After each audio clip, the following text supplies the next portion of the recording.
Hello and welcome to the WebMD, and our series is about the mental health. Our focus now is the PTSD, which is, I think, a timely topic because of the several ongoing wars and conflict. A lot of victims are suffering from PTSD, or the post-traumatic stress disorder. So I will give you facts and data from the source, which is the WebMD. This is written by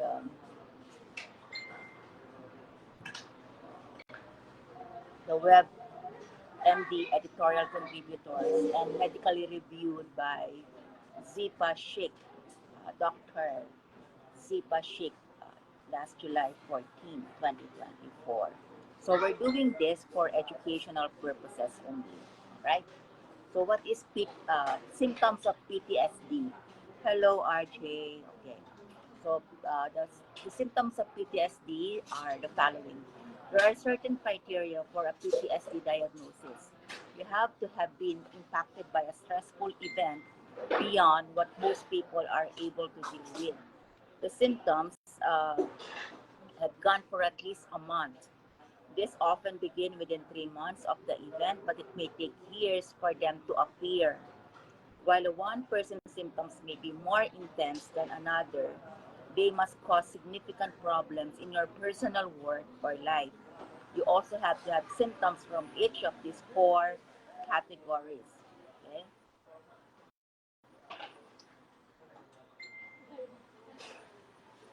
You have, this may take the form of the following. Unwanted, okay, people with PTSD relieve the ordeal again and again through thoughts and memories, through flashbacks, hallucinations, nightmares. These are very upsetting. You may also feel dread or terror anytime something reminds you of the trauma, such as the anniversary date. Avoiding, you go out of your way to keep from being reminded of the event. You may stay away from certain places, stop doing activities you used to enjoy. You refuse to talk about the trauma or get help. You become detached and isolated from family and friends. You stay constantly busy or distracted. Changes in physical and emotional reactions, which include the following: problems relating to others, including feeling or showing affection, trouble falling or staying asleep, irritability, outbursts of anger, acting aggressively or taking risks, trouble concentrating, being jumpy or easily startled, increased blood pressure and heart rate, fast breathing, muscle tension, nausea and diarrhea, changes in thinking and mood. The way you see yourself and the world often turns negative after the traumatic event. For example, you may blame yourself for the event. You think of yourself as weak or worthless. You feel hopeless about the future. You are suspicious of others. You have a hard time feeling happiness or enjoyment.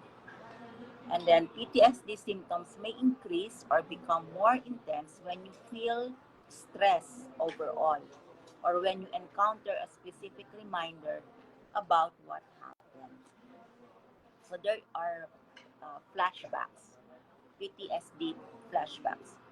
Flashbacks are the common symptoms of PTSD, more realistic than a memory.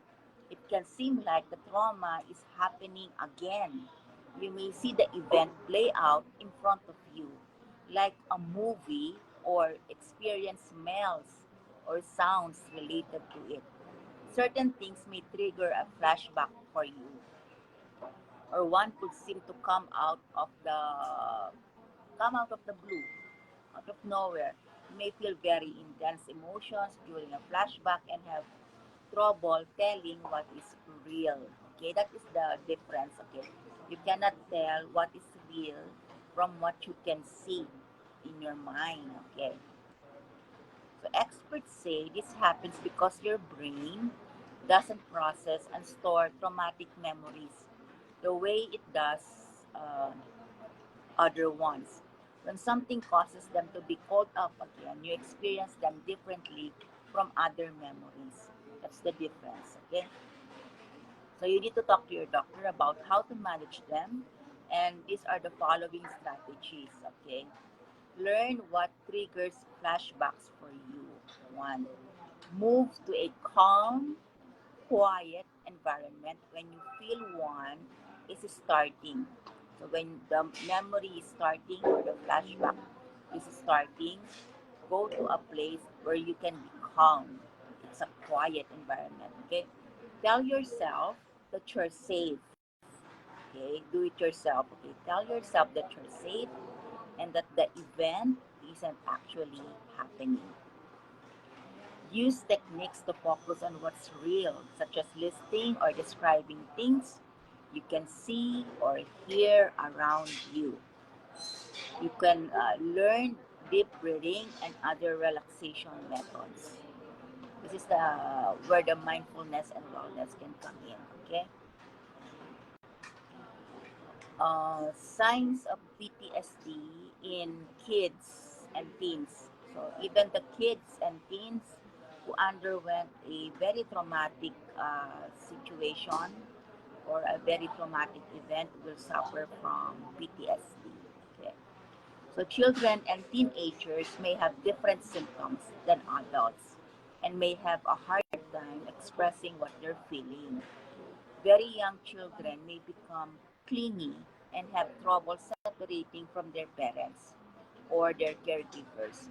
They may throw tantrums and have physical symptoms such as stomach aches. It may seem like they're going backward in development in the areas such as toilet cleaning, motor skills, and language. The school age children may act out the traumatic event when they play, when they draw the pictures or writing stories about it because it triggers, okay, the event that happened. So teenagers are more likely to show aggressive or risky behavior, such as they're getting into fights or abusing alcohol or using drugs. So when to get the emergency for help for PTSD symptoms? So remember, it's not uncommon with PTSD to think about suicide or attempt to do suicide. So you can call the suicide hotlines to get help and suicide crisis. Okay, in the U.S., dial 988 suicide and crisis lifeline. Okay, or it's 24 hours, 24/7. So you can dial that if you think that the person or the child or the teenager is suffering from PTSD. If you think someone is in immediate danger, you can call 911 if you are in the US. Okay? Or take them to the, or if there is none, you take them immediately to the emergency room so that they will not harm themselves. Someone with PTSD may also lash out with violent or abusive behavior. If you are the target of the person who is suffering of the PTSD, you go to a safe place and call for help. So these are the types of PTSD. They aren't separate diagnoses, but several terms are used to describe the PTSD based on a specific cause, on the way the symptoms appear. So one type is the complex PTSD.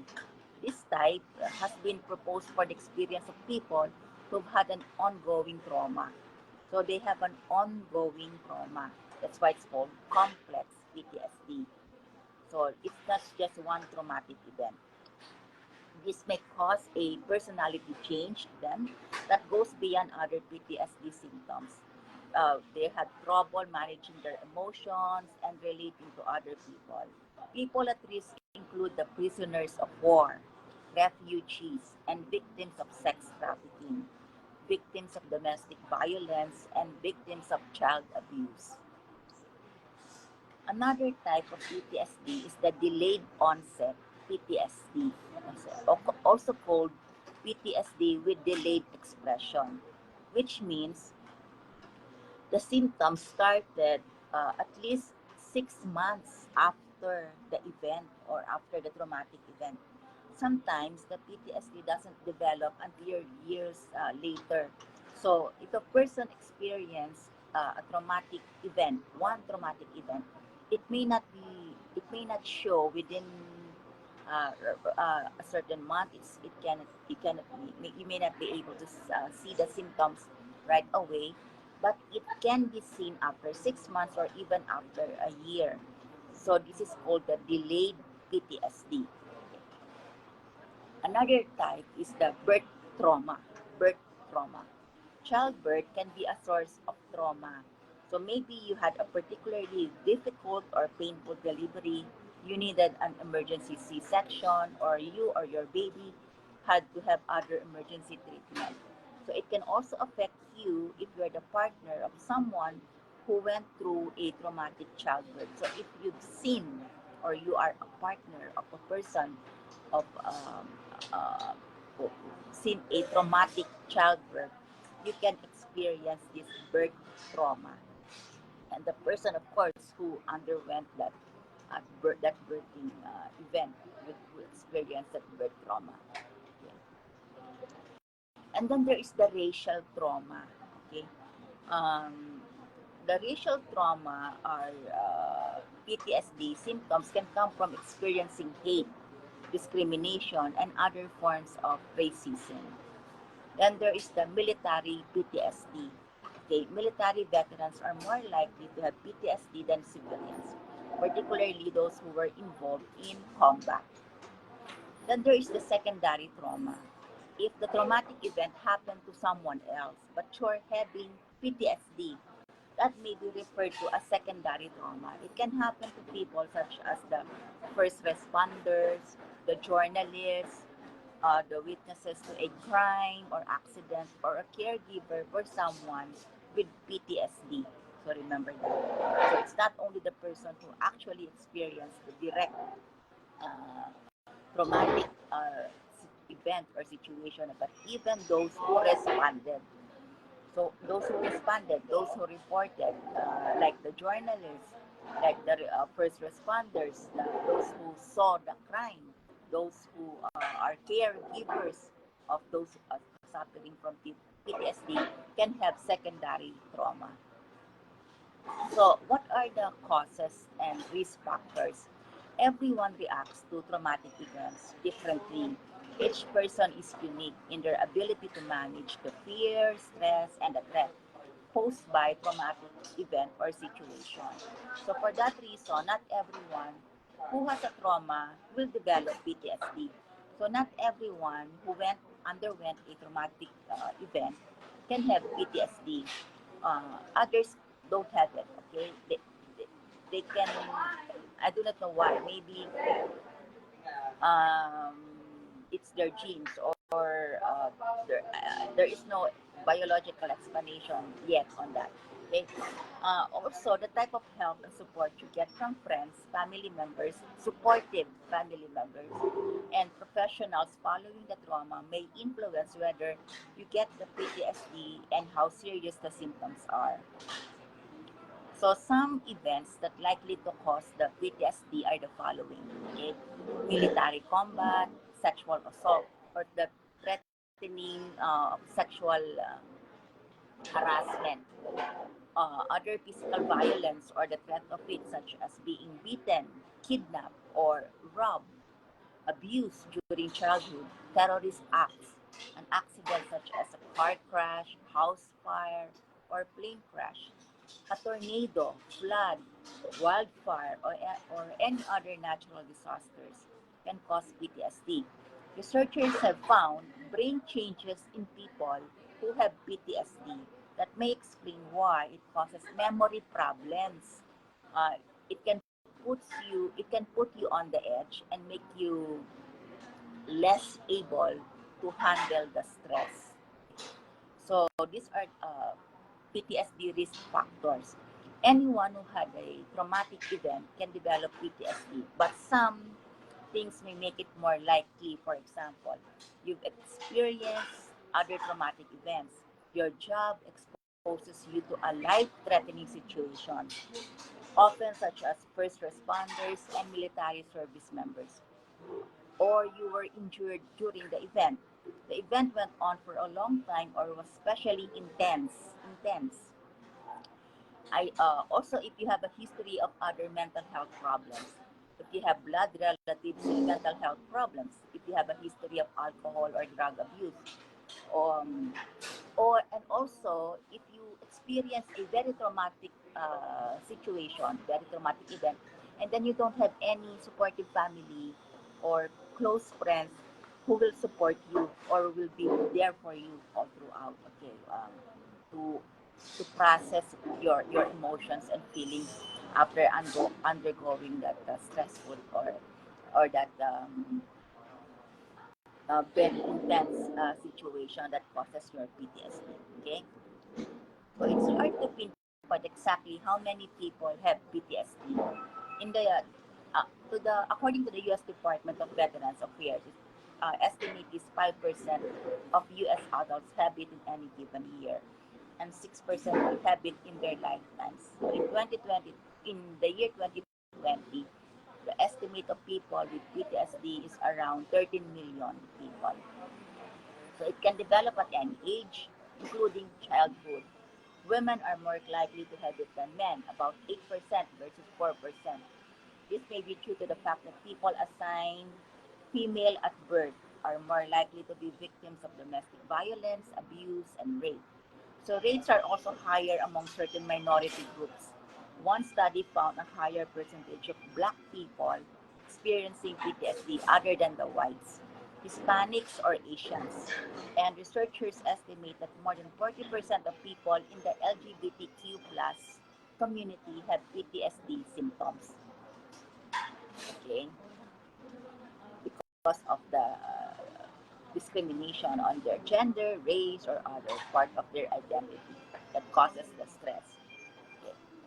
So, so the diagnosis, according to WebMD, PTSD isn't diagnosed until at least 1 month has passed since a traumatic event happened. So if you have symptoms, the doctor will begin an evaluation with a complete medical history and physical exam. Although there are no lab tests specifically diagnosed PTSD, you may get tests to rule out physical illness such as the cause of the symptoms. So if there is no physical illness, you will be referred to a psychiatrist or psychologist or other mental health professional who is specially trained to diagnose and treat the mental illness. So the test, you won't be given a test for the PTSD, but you may be asked to fill out a questionnaire or have an interview so that the doctor can learn more about your thoughts, feelings, and behaviors. There are several different assessment tools used to evaluate someone with PTSD or other psychiatric conditions. The question involves things such as what kind of symptoms you have, how often you have them, and how they affect your day-to-day life. So the assessment will take a couple of hours on your situation. You don't have to share your information about your traumatic experience than you're comfortable with. Okay?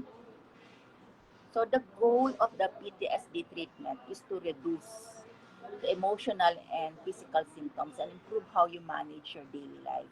Treatment may involve psychotherapy, a type of counseling, medication, or both.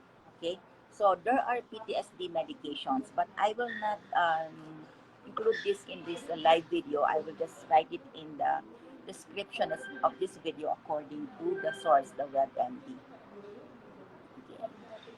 Uh, then I will just mention on the psychotherapy. Psychotherapy for PTSD involves helping you learn skills to manage the symptoms and develop ways of coping.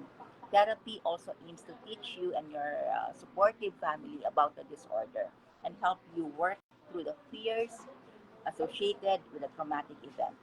The approaches of the therapy can be cognitive processing therapy, involves analyzing upsetting thoughts and feelings you have about the trauma.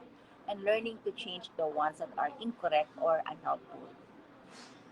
And then there is the prolonged exposure therapy. It's a type of behavioral therapy that involves having you relieve the traumatic event or exposing you to objects or situation that causes the anxiety.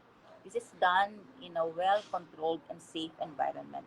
Prolonged exposure therapy helps you confront the fear and gradually become more comfortable with situations that are frightening you and causing you anxiety. And then there's also the psychodynamic therapy. It focuses on helping you examine your personal values and the emotional conflicts caused by the traumatic event. And then there is the supportive family therapy. I always say that because family, not all family will support you because not all family are supportive. So you must choose a supportive family in order for this family therapy to work. So supportive family therapy may be useful because the behavior of the person with PTSD can have an effect on other family members. Then there is the group therapy, which may be helpful by allowing you to share your thoughts, fears, and feelings with other people who have experienced the traumatic events. Okay, there is the I desensitization and reprocessing, or EMDR. It is a complex form of psychotherapy that was initially designed to relieve distress associated with traumatic memories and is now also used to treat phobia. Okay? And then there is a trauma-focused cognitive behavioral therapy. It's a special kind of therapy sometimes used with children who have PTSD. A trauma-focused cognitive behavioral therapy can help children feel safe and in control of their emotions. They're encouraged to talk about what they went through and how they feel about it. The therapist helps them change the way they react to memories of the event and also change incorrect ideas they may have, like thinking they're blamed. Then the parents and other caregivers are also part of the therapy process. Okay, so the rest of the therapy I will just put it in the link in the description of this video. Okay, because it is very long, so that you can also allot a time for your reading moment. Okay, so the thing is, this is um, a condition. Okay, it's a part of the mental health educational learning that we're doing so that we can understand that PTSD is not only experienced or being experienced by people in combat or military. It can happen to anyone who, who underwent a very traumatic situation or is still undergoing or uh, it doesn't stop. Okay, the event is still currently ongoing, so it causes a stress, and then it is very complex. It will become a complex PTSD unless we do something about it. So anyone can experience that.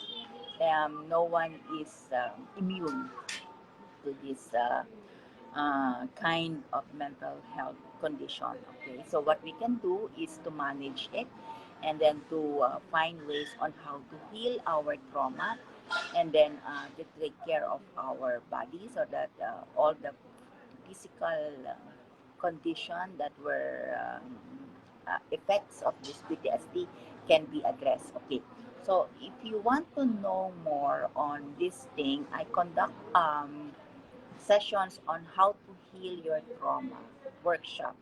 Okay, you just message me directly and I will attend to you. Okay, and on how to do it. It is a session.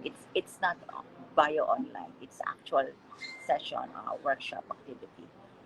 It's part of my module on mindfulness and wellness. Okay, so that's it. I think this is very long. So take care of yourself and don't worry whatever you're experiencing and is happening to you. There is a cure. Okay, it is not a hopeless case. Um, and that you're not the only person who experienced that, because everyone is experiencing or currently experiencing PTSD. Thank you. So be safe.